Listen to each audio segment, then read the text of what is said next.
أهلا بكم معانا في استكشاف جديد لأفكار بتلهمنا. النهاردة هنبص بتركيز أكتر على مجموعة مصادر كلها متجمعة في كتاب مترجم اسمه كن الشخص الذي يجعلك سعيدا.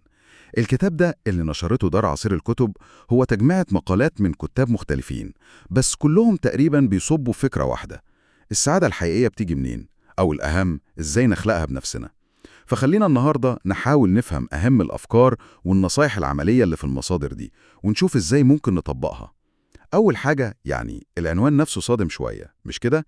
كن الشخص الذي يجعلك سعيدا. تحميل المسؤولية كبير قوي جدا، والمصادر بتدعم الفكرة دي بقوة. يعني تقريبا كل المقالات بتلف وتدور حوالين إن الاعتقاد إن السعادة دي حاجة بتحصل لنا من بره أو إنها حظ هو ده اللي محتاج يتغير. كأنها بتقول لأ استنى، الموضوع عندك أنت. بالظبط كده، الرحلة بتبدأ من جوه. فاكر في مقال كان بيسأل سؤال مباشر جدا، بيقول: هل أنت سعيد دلوقتي في اللحظة دي؟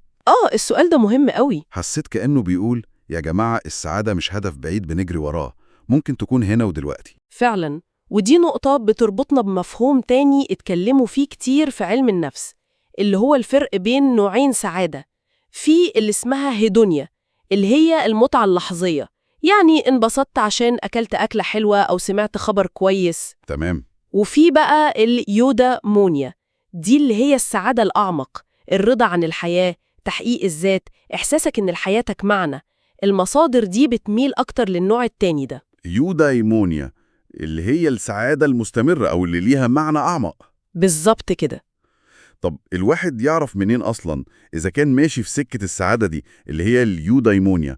يعني إيه العلامات؟ هي مش روشتة طبعا، بس المصادر بتدي مؤشرات، زي مثلا إحساس عام إن الدنيا ماشية كويس حتى لو في صعوبات، إنك تبقى عارف ومقدر إنجازاتك حتى لو صغيرة، شعور بالرضا الداخلي، إنك تلاحظ إن مشاعرك الإيجابية أكتر من السلبية في العموم. كلام منطقي. وممكن نقول إن في مكونين أساسيين بتتقاس بيهم الموضوع ده: توازن المشاعر، يعني الإيجابي يغيب، والرضا عن الحياة ككل، يعني تقييمك العام لحياتك ماشي إزاي. جميل.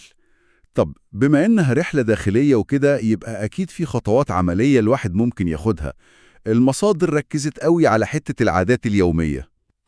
وده الجزء المهم بقى، لأن الكلام النظري حلو بس التطبيق هو اللي بيجيب نتيجة. العادات دي بتشتغل زي برمجة بسيطة لعقلنا ولتفاعلنا مع اليوم. المصادر جابت قائمة طويلة بس ممكن نلخصها في كذا محور. زي إيه مثلا؟ أول حاجة تغيير طريقة التفكير نفسها. يعني في تمرين اسمه السحابة الفضية، فكرته إنك تدور على أي حاجة إيجابية، أي بصيص نور حتى في أصعب موقف. تمرين على التفاؤل يعني. مش تفاؤل أعمى، قد ما هو تدريب للعقل إنه يشوف الصورة كاملة مش بس الجزء السلبي. ومعاها طبعاً إنك توقف مقارنة نفسك بالناس التانية، خصوصاً اللي بنشوف على السوشيال ميديا، ده فخ كبير. فخ المقارنات ده صعب فعلا. والمحور التاني سلوكيات صغيرة بس بتفرق، زي إنك تخصص وقت كل يوم تفصل فيه الموبايل خالص، مفيش إشعارات، مفيش أخبار، بس هدوء. دي محتاجينها كلنا دي. جداً. وزيها كمان إنك تقضي وقت في الطبيعة، أي مكان أخضر، حتى لو جنينة صغيرة أو بلكونة فيها زرع. المصادر أشارت لحاجة ليها علاقة بالترددات الأرض الطبيعية وإنها بتساعد على الاسترخاء، بس بغض النظر عن التفصيلة العلمية دي، الثابت إن الطبيعة بتهدي الأعصاب. مظبوط. المحور الثالث بقى هو تحمل المسؤولية. يعني إيه؟ يعني تبطل تلوم الظروف والناس على كل حاجة، تشوف إيه اللي في إيدك أنت تعمله أو تغيره حتى لو مجرد رد فعلك. يعني أركز على دايرة تأثيري أنا. بالظبط كده. وجزء منها كمان إنك تقلل الشكوى. الشكوى بتستنزف طاقة ومش بتحل حاجة. الأفضل نوجه الطاقة دي للتفكير في حلول أو حتى للتقبل وخلاص. التقسيمة دي حلوة قوي. وفي مفهوم تاني اتكرر كتير جدا: الامتنان. الامتنان ده عامل زي المفتاح السحري في المصادر دي. في مقال عنوانه الصراع ينتهي عندما يبدأ الامتنان. حسيت العنوان ده لوحده بيلخص حاجات كتير. هو فعلا كده، لأن الامتنان ببساطة بيحول تركيزك. بدل ما أنت مركز على اللي ناقصك واللي مش عندك، بتبدأ تشوف وتقدر اللي موجود فعلا في حياتك مهما كان بسيط. مهما كان بسيط. كوباية شاي رايقة، مكالمة حلوة من حد، صحتك الكويسة. المصادر بتقترح تمارين عملية بسيطة تكتب كل يوم 3 حاجات ممتن ليها، أو حتى بس تاخد دقيقتين تفكر فيهم. زي تدريب عضلة يعني. هي كده بالظبط، عضلة الامتنان محتاجة تمرين يومي. وفي مقال تاني كان لذيذ كده، قايمة طويلة 34 طريقة بسيطة لإسعاد نفسك. ده كان لطيف جدا. طبعا مش هنقول ال 43، بس الفكرة نفسها عجبتني، إن السعادة ممكن تيجي من حاجات عبيطة قوي بنعملها في نص اليوم. بالظبط، حاجات تكسر الروتين وتدخل بهجة صغيرة. زي إيه مثلا من القايمة دي؟ يعني مثلا تشتري لنفسك ورد، تعملي أكلة بتحبيها وتاكليها بمزاج، ترتبي حتى في البيت، تتبرعي بحاجات مش محتاجاها لناس تانية، تسمعي أغاني قديمة ليها ذكريات حلوة. حاجات بسيطة فعلا. بسيطة جدا ومتاحة لأي حد تقريبا. هي مش حلول جذرية للمشاكل الكبيرة، بس بتعمل زي شحنات إيجابية صغيرة بتفرق في مود اليوم، وممكن تأثيرها يتراكم مع الوقت. بس الحياة مش كلها وردي، أكيد بنقابل صعوبات ومشاعر وحشة. المصادر اتكلمت عن ده إزاي؟ طبعاً، وده مهم، لأن الهروب من المشاعر السلبية مش هو الحل. في مقال اتكلم عن فكرة العشب دايماً أخضر عند الجيران، اللي هي متلازمة إننا شايفين حياة غيرنا أحسن من حياتنا. دي منتشرة قوي. جداً. والعلاج اللي المصادر بتقترحه مش إنك تغير عشبتك، لأ، إنك تركز على عشبتك أنت وتقدرها وتسقيها. يعني تاني نرجع للامتنان وللتركيز على الواقع بتاعنا بدل المقارنات الوهمية. يعني الحل دايما جوانا برضه. في الأغلب وفي عنوان تاني لافت نظري قوي، شخصية سعيدة لروح حزينة. العنوان ده غريب شوية. بس بيلمس حقيقة مهمة، إن الواحد ممكن يكون جواه حزن أو ألم، وده طبيعي، بس في نفس الوقت يقدر يعيش ويمارس جوانب إيجابية وسعيدة في حياته. يعني مش لازم أكون طاير من الفرحة 24 ساعة عشان أعتبر نفسي سعيد؟ إطلاقاً. السعادة وجلياب الحزن. السعادة هي القدرة على التعامل مع الحزن ده وتقبله كجزء من الحياة، وفي نفس الوقت ما نسيبوش يسيطر على كل حاجة. في مقال تاني بيقول إزاي تلاقي السعادة في أصعب المواقف، بيأكد على ضرورة إننا نسمح لنفسنا نحس، نزعل، نتوجع، نخاف، ما نبقاش روبوتات. التقبل يعني. التقبل والتعامل مع النفس برحمة. المصادر بتقول اعترف إن الحزن ده مؤقت غالباً، عامل نفسك بلطف زي ما بتعامل صاحبك اللي متضايق، وكل يوم حاول تلاقي ولو 3 حاجات صغيرة إيجابية حصلت، ده بيعمل توازن. وفي مقال كان بيتكلم عن فكرة لافتة قوي، سعادة عدم الحصول على ما نريد. دي بقى محتاجة وقفة. إزاي يعني؟ إزاي الواحد يفرح إنه ما وصلش للي عايزه؟ الفكرة مش فرح لحظي طبعاً، بس ساعات عدم تحقق رغبة معينة بيكون هو ده الخير لينا على المدى الطويل، وإحنا مش واخدين بالنا.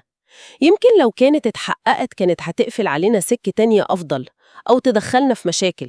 فالمقال بيدعو لشوية تسليم صحي وتقبل لتقلبات الحياة. مش كل اللي بنعوزه هو بالضرورة اللي فيه مصلحتنا. وجهة نظر عميقة بصراحة.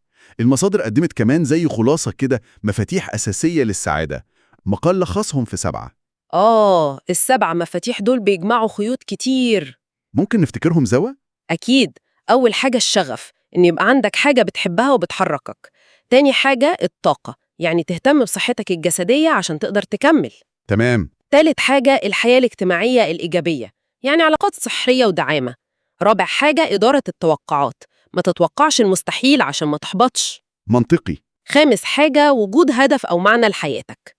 سادس حاجة التفكير الإيجابي الواعي، مش السذاجة، لأ، بس التركيز على الكويس. وآخر حاجة وجود مرشد أو معلم تستلهم منه في حياتك. قايمة شاملة ومترابطة.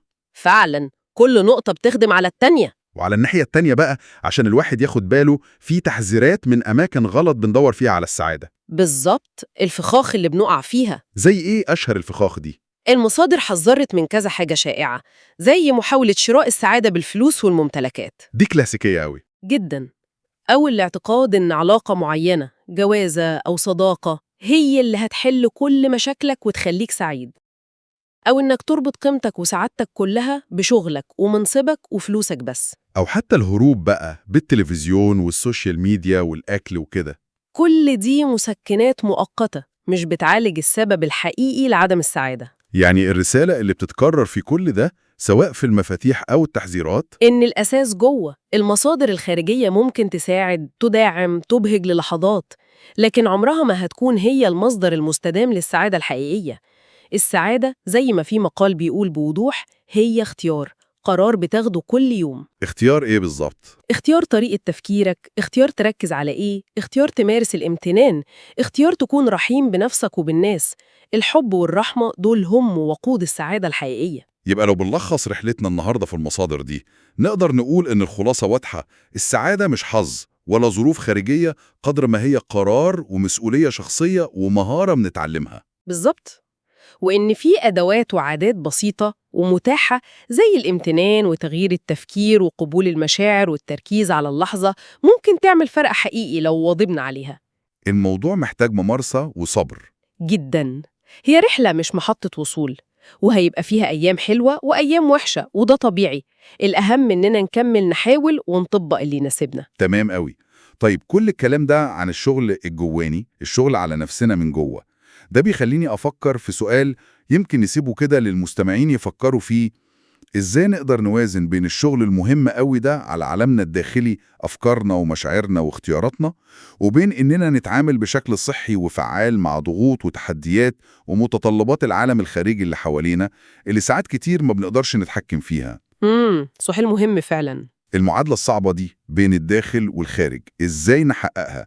يمكن ده التحدي الأكبر اللي يستاهل نفكر فيه بعد كلامنا ده.